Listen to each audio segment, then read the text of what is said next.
কচুরি পানাতে কিন্তু একদম ভরে গেছে, এই পাশেরটাও সেম।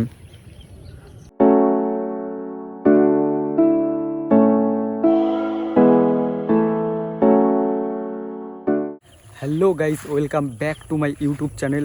তো কেমন আছো তোমরা সবাই? আশা করি ভালো আছো। গাইস, আজকে তোমাদের দেখাবো চাপড়া ভেড়ির মাঠ। তো চলো যাওয়া যাক, লেটস গো। গাইস, আমি কিন্তু হাঁটছি এখন এই ভেড়ির মাঠের এই রাস্তা, শুধু পায়ে হাঁটার রাস্তাটাই রয়েছে, আর চারিদিকে কিন্তু লতাপাতায় ভরা। জানি না এখানে সাপ পোকা আছে কি না, তবে অবশ্যই থাকার কথা এই ঘন জঙ্গলে। তো চলো, তাও তোমাদের আজকে চাপড়া ভেড়ির মাঠটা কিন্তু পুরোটা দেখাবো। এখানে কিন্তু শুধু এই হাঁটার জায়গাটাই রয়েছে। ফাইনালি কিন্তু চলে আসলাম।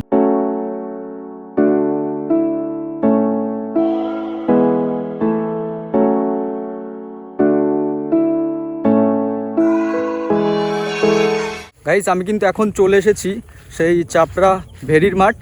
ভেড়ির মাঠের মাঝখান দিয়ে এই যে এই রাস্তাটা গেল, আর দুদিকে দেখো এই পুকুরটা রয়েছে। পুকুর দুটোই কিন্তু চাষ করা হয়, মাছ চাষ।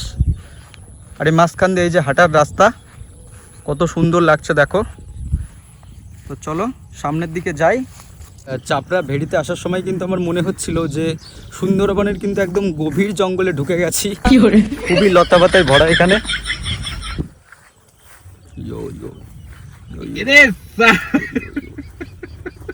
এখন হচ্ছে বর্ষার সময়, তাই কিন্তু এই রাস্তার দুই পাশে একদম লতাপাতা গাছগাছালি কিন্তু সব ভরে রয়েছে।